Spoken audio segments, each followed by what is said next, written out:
लेकिन पुलिस इस बात से बिल्कुल अनजान थी कि वो एक टाइम ट्रेवलर के सामने खड़े हुए हैं। और आइंस्टीन की थ्योरी ऑफ रिलेटिविटी के हिसाब से उन्होंने टाइम डायलेशन को एक्सपीरियंस किया।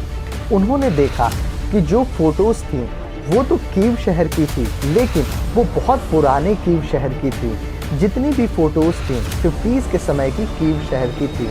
जब आगे इन्वेस्टिगेशन किया तब देखा गया कि एक्चुअल में सर्गेई पेनामेरेंको थे, जिनको 1960 में मिसिंग डिक्लेयर कर दिया गया था। और वाकई में उस टाइम उनकी गर्लफ्रेंड थी जो कि आज 70 साल की हो चुकी थी। तब ब्रह्मा जी हंसे और बोले, जितने टाइम पर तुमने यहाँ गाना सुना है उतने समय में पृथ्वी पर 27 चतुर्युगी बीत चुके होंगे। हेलो फ्रेंड्स, मेरा नाम है उज्ज्वल आकाश और आज की जो वीडियो है वो काफ़ी इंटरेस्टिंग होने वाली है, क्योंकि आज हम सबसे कंट्रोवर्शियल टॉपिक यानी टाइम ट्रैवल के बारे में बात करने वाले हैं। और आज हम साइंस और वेद दोनों के हिसाब से हम देखेंगे कि टाइम ट्रैवल क्या आज पॉसिबल है, और है तो कैसे है। कुछ लोग मानते हैं कि टाइम ट्रैवल पॉसिबल है, कुछ का मानना है कि ये सिर्फ थ्योरेटिकली पॉसिबल है, प्रैक्टिकली आज भी टाइम ट्रैवल करना मुश्किल है। हो सकता है फ्यूचर में ये पॉसिबल हो, बट आज तो बिल्कुल भी नहीं है। कुछ लोग ये भी मानने वाले हैं कि उन्होंने टाइम ट्रैवल को एक्सपीरियंस किया है, और कुछ लोग ऐसे भी मानते हैं कि बहुत सारे टाइम ट्रैवलर समय समय पे रहे हैं। तो आज की वीडियो में हम इस मिस्ट्री को अनफोल्ड करेंगे और पता लगाएंगे कि क्या टाइम ट्रैवल पॉसिबल है, और है तो कैसे है। हेलो फ्रेंड्स, मेरा नाम है उज्ज्वल आकाश और बिना किसी देरी के वीडियो में आगे बढ़ते हैं।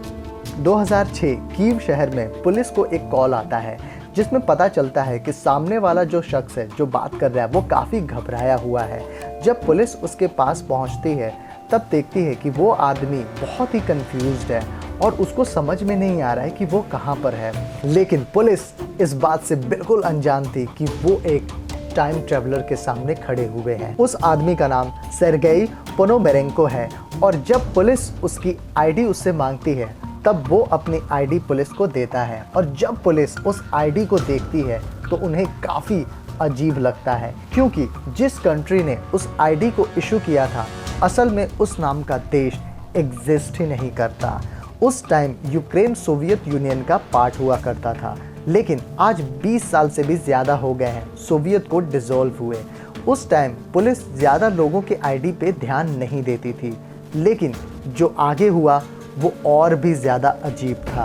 वो इंसान दिखने में 20 साल का दिख रहा था, लेकिन जो उसके आईडी में डेट ऑफ बर्थ थी वो थी 1932। उस आईडी की पिक्चर भी उससे काफ़ी मैच हो रही थी। जब उससे पूछा गया कि आज डेट कौन सी है तब उसने बताया 23 अप्रैल 1958। उसके बाद आगे की पूछताछ के लिए एक रूम में ले जाया जाता है, और उस पूछताछ के बाद सर्गे को एक मेंटल हॉस्पिटल भी ले जाया जाता है, जहां पर डॉक्टर पाओ कुद्रो को उसके बारे में सब कुछ बताया जाता है और आगे की पूछताछ के लिए उन्हें वहां पे बुलाया जाता है। रिकॉर्ड के अनुसार जहां डॉक्टर और सर्गेई की बातचीत कोट किया गया है उसके हिसाब से उसने बताया है कि आज दिन में मैं शहर में घूमने के लिए घर से निकला, साथ ही में मैंने एक कैमरा भी लिया, लेकिन जब मैं घर से बाहर निकला तब मैंने एक स्ट्रेंज ऑब्जेक्ट देखा जो एक राउंड और घंटी के समान की शेप का था। वो दिखने में काफ़ी स्ट्रेंज सा दिख रहा था और वो काफ़ी अजीब तरीके से उड़ रहा था, जिसको मैं अभी एक्सप्लेन नहीं कर पा रहा हूँ कि मैंने क्या देखा। इससे अच्छा है कि आप फ़ोटोज़ देख लें जो मैंने कैमरा में लिया है। ये सुनते ही डॉक्टर ने उसके हाथ से उस कैमरे को लिया, लेकिन जब उन्होंने कैमरे को देखा तो वो काफ़ी शॉक हो गए, क्योंकि वो कैमरा याशिमा फ्लेक्स था। डॉक्टर को थोड़ी फोटोग्राफी की नॉलेज थी, इसीलिए उन्होंने कैमरे के मॉडल को पहचान लिया। लेकिन एक प्रॉब्लम थी कि इस तरह का कैमरे का फिल्म 1970s के बाद बंद हो गया था, इसीलिए फ़ोटो को डेवलप करना भी मुश्किल था। तो उन्होंने फोटोग्राफी एक्सपर्ट वैडिम पॉइजनर को बुलाया फिल्म डेवलप करने के लिए। वैडिम ने फिल्म लिया और देखा उसकी मैन्युफैक्चरिंग डेट 1956 की थी, बट उसकी कंडीशन परफेक्ट नहीं थी। उन्होंने उस फिल्म को डेवलप किया और जो उसमें देखा वो और भी ज़्यादा शॉकिंग था। उन्होंने देखा कि जो फोटोज़ थी वो तो कीव शहर की थी, लेकिन वो बहुत पुराने कीव शहर की थी।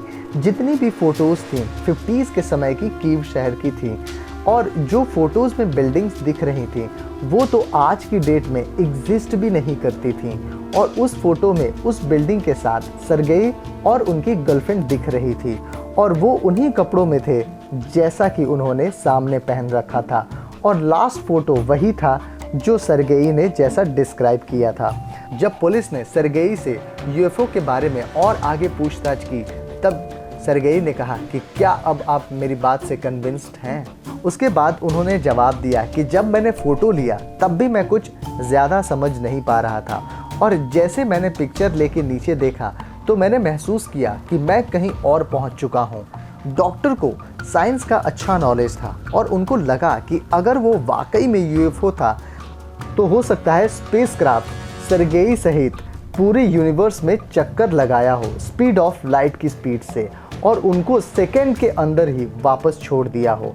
और आइंस्टीन की थ्योरी ऑफ रिलेटिविटी के हिसाब से उन्होंने टाइम डायलेशन को एक्सपीरियंस किया, जिसमें हो सकता है कि उनका समय काफ़ी धीरे पास हुआ हो, लेकिन अर्थ पे 47 साल बीत गए। इस बातचीत के बाद सरगेई को होटल के एक रूम में भेज दिया जाता है और उसके बाद उनको दोबारा कभी नहीं देखा गया। होटल के सिक्योरिटी कैमरा उनको अंदर जाते तो रिकॉर्ड करता है लेकिन बाहर जाते नहीं। जो विंडो थी उस पे भी बार्स लगे हुए थे और वहाँ से बिना नोटिस हुए निकल जाना इम्पॉसिबल था। उसके बाद कभी उनका पता नहीं लगा, ना उनके उस रूम से निकलने का कोई ट्रेस मिला।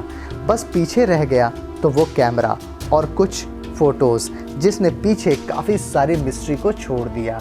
जब आगे इन्वेस्टिगेशन किया तब देखा गया कि एक्चुअल में सरगेई पेनामेरेंको थे जिनको 1960 में मिसिंग डिक्लेयर कर दिया गया था और वाकई में उस टाइम उनकी गर्लफ्रेंड थी जो कि आज 70 साल की हो चुकी थी। और उन्होंने बताया पुलिस को कि उस डेट को सरगेई 1958 में मिसिंग हो गए थे लेकिन कुछ दिन के बाद वापस लौट आए थे, उतने समय में ही जितने समय में वो 2006 में मौजूद थे। देन वो 1970 में अगेन डिसअपीयर्ड हो गए और उसके बाद उनको कभी नहीं देखा गया।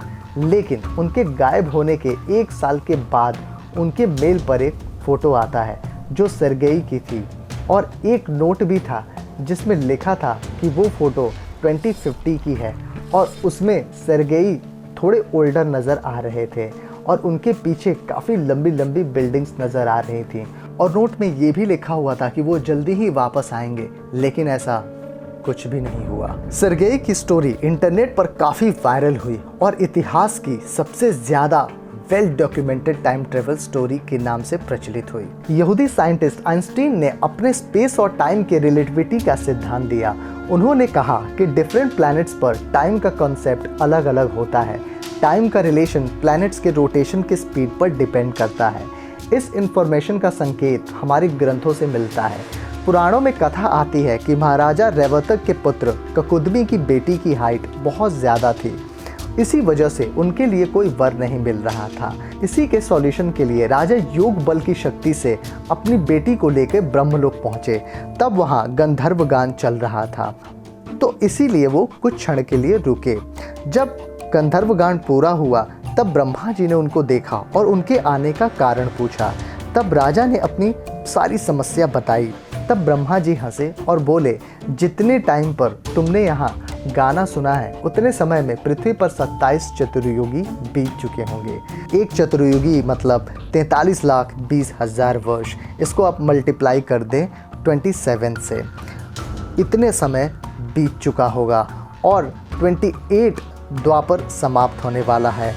तुम पृथ्वी पर फौरन जाओ और श्री कृष्ण के भाई बलराम से रेवती का विवाह कर देना। तुमने अच्छा किया जो रेवती को अपने साथ ले आए, जिससे कि उनकी उम्र नहीं बढ़ी।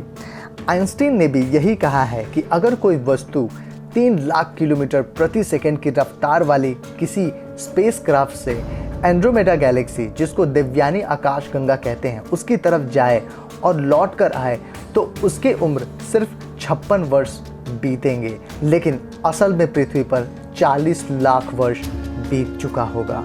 योग वशिष्ठ आदि ग्रंथों में इसका विस्तार में वर्णन है। अब आते हैं अपनी पहली कहानी पर। इसमें कोई शक नहीं कि ये स्टोरी काफ़ी स्ट्रेंज है, लेकिन इसमें एक प्रॉब्लम है। प्रॉब्लम ये है कि जो कुछ भी इस स्टोरी से रिलेटेड मुझे इंटरनेट पर मिला, इमेज जो आपने इस वीडियो में देखा, वो सब कुछ एक टीवी शो से जुड़ा हुआ है। उसका नाम था एलियंस, जो कि यूक्रेनियन चैनल जिसका नाम 1+1 है, उस पे 2012 में 10 एपिसोड में एयर हुआ था। और जो स्टोरी मैंने आपको बताया वो तीसरे एपिसोड की स्टोरी है, जिसका टाइटल था टाइम ट्रैवलर। इस सीरीज़ की पूरी स्टोरी एलियन से रिलेटेड है, जिसमें अलग अलग टाइटल्स और स्टोरीज़ हैं। शो की शुरुआत में एक डिस्क्लेमर आता है, जिसका मतलब है कि एलियन सीरीज़ को कंट्रोवर्शियल टॉपिक्स पर बनाया गया है और जो भी थ्योरी और हाइपोथेसिस दिखाई जा रही है उसकी सही होने की पुष्टि नहीं करता है और आगे साइंटिफिक रिसर्च की आवश्यकता है। और जितने भी सीन्स हैं वो विटनेस के स्टेटमेंट के हिसाब से रीस्टोर किया गया है। इसमें किसी तरह का कोई एविडेंस नहीं दिखाया गया है जिसमें ये प्रूफ हो सके कि एलियंस एग्जिस्ट करते हैं। आपका ओपिनियन आपके ऊपर है। इससे पता चलता है कि शो इस बात की पुष्टि नहीं करता है कि जो थ्योरी या एविडेंस दिखाया गया है वो सच है, और रीस्टोरेशन की बात भी करी गई है, यानी जो भी इंफॉर्मेटिव वीडियो है इस स्टोरी से रिलेटेड वो रिक्रिएटेड वीडियोस हैं, यानी कि ये वाली फुटेज रियल इंटरव्यू की नहीं है। और भी कुछ डिटेल्स हैं जिन पे गौर करने लायक है, जैसे कि ये सिक्योरिटी कैमरा फुटेज जिस पे टाइम डिस्प्ले होता है वेडनेसडे 23 अप्रैल 2006, लेकिन अगर आप कैलेंडर देखें तो 23 अप्रैल 2006 को संडे का दिन था। और जो आईडी कार्ड है जिसको दिखाया गया है, जिस पे सील है कम्युनिस्ट लीग्ड स्टैंप है, वो उस टाइम पीरियड का एक्चुअल सील है ही नहीं। और जो पिक्चर दिखाई गई है 2050 की, उसमें अगर आप ध्यान से देखें तो बस बिल्डिंग्स को कॉपी पेस्ट किया गया है। अगर हम शो की माने तो वाकई में फ़ोटोज़, वीडियोज़ और इमेजेस जो हैं वो एग्जिस्ट करते हैं। तो सवाल ये है कि वो है कहाँ। ना किसी तरीके का कोई पुलिस रिकॉर्ड है इंटरनेट पर, ना किसी तरह की कोई रियल इमेजेस हैं, ना किसी तरीके का कोई वीडियो है। जो भी है वो सब इस टीवी सीरीज़ से रिलेटेड है। तो सवाल ये आता है कि क्या टाइम ट्रैवल पॉसिबल है, और इससे जुड़ी जितनी भी कहानियाँ हैं क्या उसमें कोई सच्चाई है। अभी तक जितनी भी कहानियाँ दिखाई गई हैं या ये दावा किया जा रहा है कि कोई इंसान टाइम ट्रैवलर है, वो पास्ट से फ्यूचर में आया है या फ्यूचर से पास्ट में गया है, असल में उनके कोई भी रिकॉर्ड्स नहीं हैं। जितनी भी कहानियाँ बताई गई हैं वो किसी न किसी माध्यम से वो आई हैं, लेकिन उसका सोर्स क्या है, उसका एविडेंस क्या है, उसके रिकॉर्ड्स क्या हैं, वो आज तक हमारे सामने नहीं है। जैसे कि अभी हाल में ही इंटरनेट पर, इंस्टाग्राम पे या आप यूट्यूब शॉर्ट्स में भी एक स्टोरी आप देख सकते हैं जिसमें एलन हक, जो कि एक साइंटिस्ट हैं जिन्हें टाइम ट्रैवलर बताया जा रहा है, उनकी कहानी बताई गई है जिसका कोई भी एविडेंस नहीं है। अगर किसी साइट पे उनको और उनके नाम को मेंशन भी किया गया है तो उसमें सिर्फ अभी जो लेटेस्ट अपडेट है सिर्फ वही दिखाया जा रहा है, और उसकी जो डेट है वो आज की रिसेंट डेट से मैच हो रही है। ना ही कोई ऐसा एविडेंस है और ना ही किसी तरह के फ़ोटोज़ और वीडियोज़ हैं जो ये दावा करते हैं कि ये स्टोरी सही है। ऐसी काफ़ी सारी स्टोरीज़ हैं जिसको इंटरनेट पर ये बोल के फैलाई जा रही है कि इस इंसान ने टाइम ट्रैवल किया है या फिर टाइम ट्रैवल को एक्सपीरियंस किया है, बट ऐसा कुछ भी नहीं है। टाइम डायलेशन ज़रूर हो सकता है। आइंस्टीन के अगर हम थ्योरी ऑफ रिलेटिविटी के सिद्धांत को माने तो वो पॉसिबल है, और उसको प्रूफ किया गया है कि अगर हम वाकई में अगर हम लाइट की स्पीड से जाएं तो हमारे लिए जो टाइम होगा वो स्लो हो जाएगा, और इसको प्रूफ किया गया है इक्वेशन से भी। लेकिन अगर हम बात करें पास्ट में जाने की तो इसकी भी थ्योरी है, वॉर्म होल की थ्योरी है, लेकिन इस पे भी डाउट है कि क्या वॉर्म होल अब भी एग्जिस्ट करता भी है या नहीं करता है। तो इसको भी हम प्रमाणित नहीं कह सकते हैं। इसको हम थ्योरेटिकली तो पॉसिबल हम देखते हैं कि हो रहा है, लेकिन प्रैक्टिकली तो ये पॉसिबल है ही नहीं, क्योंकि वॉर्म होल एग्जिस्ट करते भी हैं या नहीं ये अपने आप में एक बहुत बड़ा सवाल है। और इसके बाद है कि ब्लैक होल, यानी कि अगर हम ब्लैक होल के पास जाएंगे तो हम एक्सपीरियंस करेंगे कि टाइम हमारे लिए काफ़ी स्लो हो गया है। अगर हम एक राउंड ब्लैक होल के इर्द गिर्द अगर हम लगा के आते हैं तो पृथ्वी पर कई हज़ार साल बीत चुके होंगे, लेकिन प्रैक्टिकली ये भी इम्पॉसिबल है। और अगर हम लाइट की स्पीड की बात करें तो लाइट की स्पीड से चलने वाली अब भी तक कोई भी ऐसी स्पेसक्राफ्ट या ऐसा इंजन है ही नहीं जो लाइट की स्पीड तक पहुंच सके। तो प्रैक्टिकली आज ये भी इम्पॉसिबल है। हो सकता है फ्यूचर में ये पॉसिबल हो, बट आज इम्पॉसिबल है। और अगर आपने ध्यान दिया हो तो हमारे पुराणों में भी जितनी भी माइथोलॉजिकल अगर कथाएं भी हैं तो उसमें बस फ्यूचर में जाने की बात करी गई है। पास्ट में अभी तक कोई भी ऐसी कथा नहीं है जो ये पुख्ता करे कि हमारे ग्रंथों में भी पास्ट में टाइम ट्रैवल किसी के लिए पॉसिबल हुआ हो।